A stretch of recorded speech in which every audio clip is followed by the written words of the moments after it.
This is Douglas Williams of TNA Wrestling, and I'm here on Amplified TV.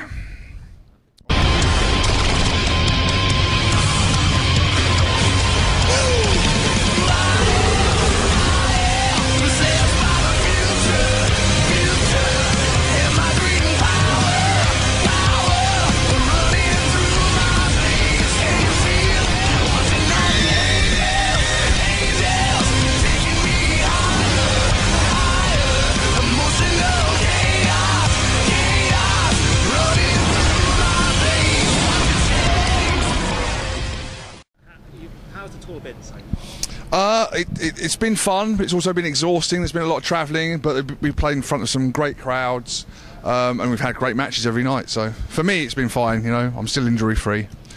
How do you think the London crowd is going to compare to the other places you've been in? This will blow them away for sure. This is always the biggest show on the tour. You know, sold out arena, 10,000 people. Doesn't compare to anywhere else. Word on the street is that you're wrestling Ric Flair tonight. Apparently, yes, one-on-one. You know. What does that feel like? Obviously, it's a dream match for me. Definite career highlight. I'm looking forward to it. And you know, I'm sure I'll learn something in the ring. You know, even though I've been wrestling 15, 16 years, I'm sure I'll learn something new tonight. You've been in TNA for a little while now. Mm-hmm. What has been your favourite match? Probably on the last pay-per-view I wrestled AJ Styles for the TV title, or the pay-per-view before the last. That was probably my favourite match to date, for sure. Yeah. How did you get into wrestling? Well, I used to go when I used to be a fan. Well, when I was 6 or 7, my dad used to take me to the English shows, and then when I was in my teens, 14 or 15, I started watching it again. I was already doing judo by that point, and it was just kind of a natural progression from there. Wanting to do it, obviously, having watched it for a long time.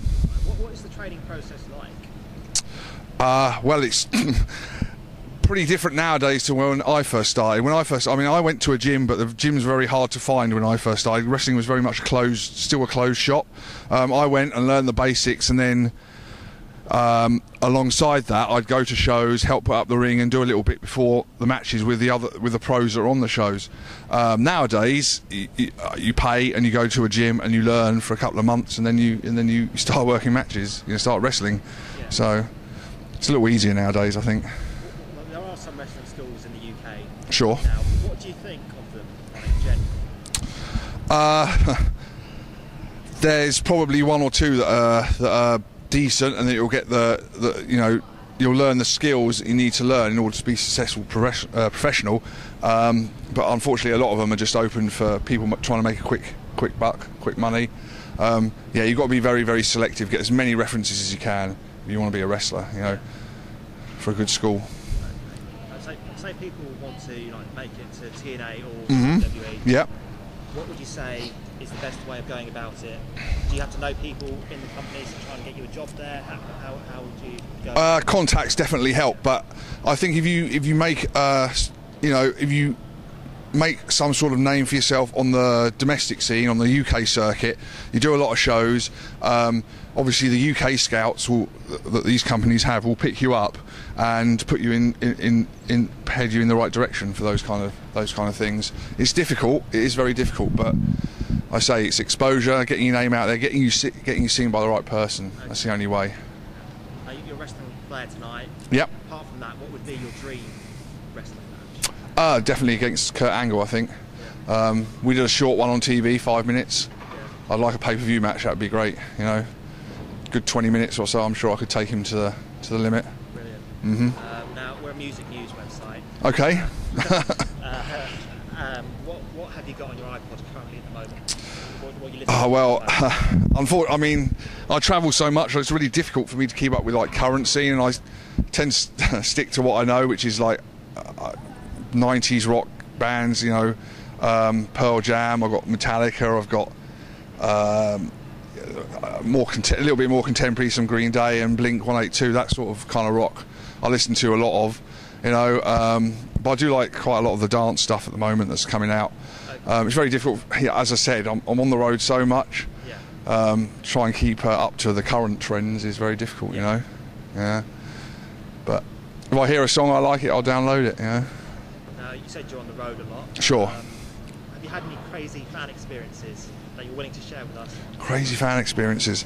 Yes, in Japan one time, the show was over, all the wrestlers were getting back onto the bus, and there's an American wrestler on the tour called Bison Smith, and he was sitting there, he had the window open. Yeah.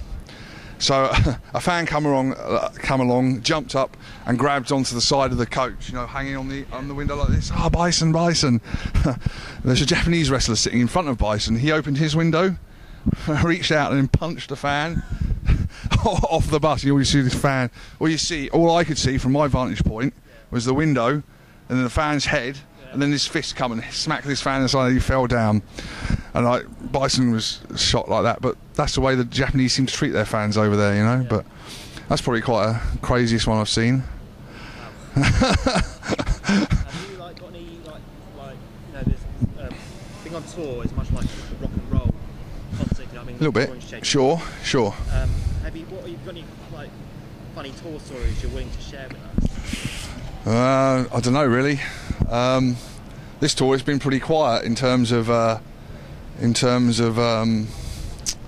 stories or such. Maybe I can't think of anything off the top of my head at the moment. You know, I don't tour that much. No, I do, but it's pretty quiet. We're not like the old school wrestlers anymore. You know, yeah, we don't all get drunk on the bus and party till the early hours. Sometimes, but not always. I used to be like a hardcore wrestling fan back in the day. Oh right, okay. I remember, did you do a WWE tryout match at one of the tapings? MEN Arena 2006, yeah, me and Carlito, that was, yeah. What was that like? I mean, it was an amazing experience because of, you know, that was probably the first time I've been out in front of so many fans, you know. Yeah. And they didn't know who I was, so automatically I was automatic heel. But no, it was a lot of fun, you know, very quick, but it was a lot of fun, yeah. How do you think the TNA, even though you haven't been in WWE sure. for a long time, how do you think the TNA products compared to the competition? I think we're a little bit more cutting edge. I think we're a little bit more dynamic in the style that we produce, especially when it comes to the house shows. We'll give fans, you know, a lot more action, and obviously because of that, the house shows come across much hotter and much more an exciting experience, I think, than WWE house shows. You know. What do you think the future is for TNA wrestling? Expansion, you know, just creating more exposure for the product, becoming bigger, you know, drawing bigger crowds, running more live events, hopefully. You know, it's can only go up from here, really. You know, they've been working for 8 years to grow, so carry on. All right, thank you. All right, no problem.